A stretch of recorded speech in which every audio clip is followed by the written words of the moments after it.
Learn from the world's best all in one place with Masterclass, the only streaming platform where you can learn and grow with over 200 of the world's best. Masterclass always has great offers during the holidays, sometimes up to as much as 50% off. Head over to masterclass.com/Spotify for the current offer. That's up to 50% off at masterclass.com/Spotify. A common sense recap of the day's biggest stories. It's John Catsimatidis and Rita Cosby. Katz and Cosby on 77 WABC. Breaking news, WABC. And joining us now is John Solomon with Just the News. John, take us with the very latest, because this is all breaking fast and furious here on Katz and Cosby. You're right. I think as the senator was speaking, a deal was reached for a new spending bill that gets rid of those congressional pay raises that people are upset, cuts the bill size by more than 3/4 of the pages. Still some new spending. There'll be disaster relief spending, but it's a smaller bill. It's only 116 pages compared to 1,500 yesterday, and it will most likely get through. There are some signs that some Democrats will cross over with Republicans, and we'll see what happens in the next few hours. But at least there's some clear evidence that when Donald Trump plays a game of chicken with Congress, he can have some impact. Now, that doesn't mean the bill is going to pass, but it's a lot smaller and a lot cheaper than it was. So you think, well, no, tonight I think Donald Trump is just coming over the wire that Donald Trump is demanding they pass it tonight. He has. He's cheering it on, and it's sort of what he wants. It raises the debt ceiling for a little while for the beginning of his presidency so he can get some budget order and maybe start cutting. So it has all the things Donald Trump likes. It has many of the things that Elon Musk has. It got rid of a lot of things that American people didn't like, some of the Christmas tree gifts and the pay raise for members of Congress who are at a 19% approval rate right now. It's not yet clear whether it'll get through the House. We'll have to wait and see. In the Senate, we'll have to wait and see if it gets through. But it's clearly some progress in terms of size. It's been reduced in size. Now we'll see if we can get the votes to get it through and get Congress out of here until next year. You know, John Solomon, the other one, the 1,500 plus pages, and John was just showing us a picture of the difference of 1,500 pages versus 116. That had all this like DEI stuff in it. The other thing we were talking, the judge and I earlier, we were talking about the fact that it also was blocking anybody from investigating the investigators of January 6th. I mean, bringing, any questions. How could they were preemptively saying we can't be looked into if we did anything wrong. What do we know in this 116? How can they put that in the I know, budget? isn't that incredible? They added it in. Because they try to put in the budget all their wish list, the DEI stuff. Funding. Their green energy. Yep. Their green energy.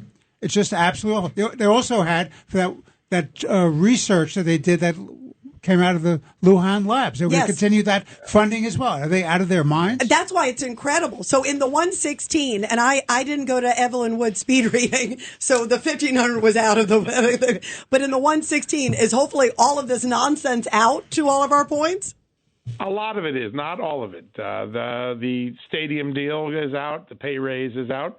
The farm bill extension is in. The $100 billion in disaster relief remains in. So there's a price tag that isn't offset, but we've had major disasters, so a lot of people probably will vote for that. There is some reauthorization of the Pandemic All Hazards Preparedness Act. That was in the bill. Elon Musk really highlighted the silliness. That got pulled out from our reading of it just a few minutes ago. We don't see that in there. Reforms to how pharmacy benefit managers operate, they were stripped out. So a lot of the special interest provisions were stripped out. Not all of them. We're finding some still in there, but a lot were out. Funding for that key bridge in Baltimore, the one that got destroyed by the cargo ship, that stays in the bill. So Baltimore got something out of even the second bill. But it's smaller, and I think there's probably enough reading going on now. We'll know within an hour or two whether people are for it or not. I will tell you, though, there's a lot of hurt feelings on Capitol Hill right now. So there isn't a guarantee that there'll be unanimity and enough votes to pass this, but it clearly is a smaller bill. Just breaking news. Trump endorses GOP backup plan, and government barrels down the shutdown. Yep. Trump is definitely behind the bill. We'll see. Hakeem Jeffries just came out a second ago, says he thinks it's a joke. It's laughable.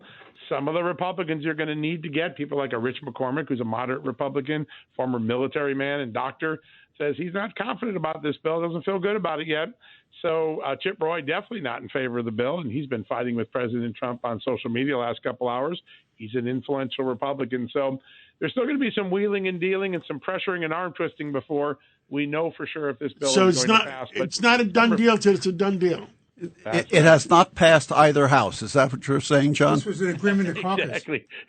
Yeah, and I'm not sure the count's there yet. We'll see if in an hour or two there's a count there to do it. They won't put it up for vote unless they have the votes. But clearly, movement. Now we'll see if it actually amounts to progress. You know, what does this mean also, John, to people like looking from the outside? Because it's like to John's point, they were ready to sort of go forward. And then obviously President Trump steps in. It clearly shows it is his party. But this may happen again when you've only got 3 seats. I mean, is it going to be every time he's going to have he hasn't even become president yet. Clearly it shows the strength of President Trump, but it also shows he may have to keep stepping in. Soon it'll be only 1 seat. Yeah, that's true. You're right. That's right. Some of the people who've been taken out. Listen, it's the first crisis of the Trump presidency, which is what is the working environment with Congress. It isn't figured out yet. And this episode reminds people that this was supposed to be one of the easier things. All right, quick, clean spending bill, go home. There was nothing clean or quick about it. And next year, when you're talking about trying to get 30, 40, 50, 70, 100 different provisions of what Trump is trying to get on taxes and the border, what sort of dysfunction or function will there be in the Congress? A lot, I think, will be dependent upon who are the leaders, who are calling the shots, who's twisting the arms. In the old days, Newt Gingrich and Tom DeLay, during the Republican Revolution, they could twist arms. They could get votes. They had a bigger majority sometimes. Now we're talking about the majority. The only one that really resigned was Getz, right? Yeah, that's right. Yeah. So right now, you still have 4. Yeah, you got 3 or 4 seats still. And you actually had a couple Democrat vacancies because Adam Schiff left already to go to the Senate. So, but it really is. I think the first question is, who are the leaders, and at what, and then how do those leaders operate? Do you announce a bill before you have the votes, which is Mike Johnson's plan, and every time he announces it, he doesn't have the votes? There's got to be a change in the dynamic if Donald Trump's going to be successful next year. Otherwise, this is going to be a long-running soap opera called The Marlboro Asylum. Yeah, they got to get on board. Listen, before we let you go, you had another big scoop, John, real quick. The CIA whistleblower on the drones. Yeah, Kevin Shipp, a very respected CIA agent, blew the whistle on some really bad stuff a decade ago, was treated seriously by both parties. He says he believes these drones are part of a program looking for loose nukes, meaning a radiological material, maybe a nuclear briefcase that has escaped. We've heard some rumblings of this. There's a mayor who has been able to confirm there's some missing nuclear materials in New Jersey. So this is an interesting and perhaps educated guess by someone who hasn't been in the CIA for a few years, but is very well respected, very well plugged in. He said that on my podcast yesterday. He's gotten a lot of attention. And by the way, no one's pushing back in the government on it. Wow, that's interesting. By the way, tomorrow on the show, we're going to have that mayor that you talked about. So I can't wait to talk with him. We had him on yesterday. It's really fun. Good. Yeah, I can't. Boy, interesting times. Lots of laughs with the nuclear. Yeah, exactly. secrets. Loose nukes. Really fun. Yeah, crazy times. We'll be thinking about that on Christmas. Exactly. John, keep us posted on all this stuff, obviously on the drones and also on the spending bill. If you get any updates, even within the hour, make sure you give us a buzz back, okay? We sure will. And thanks for all the good work. I love that interview with Senator Johnson. I was listening. What a great interview that was. Yes, thank you. Thanks. He's terrific.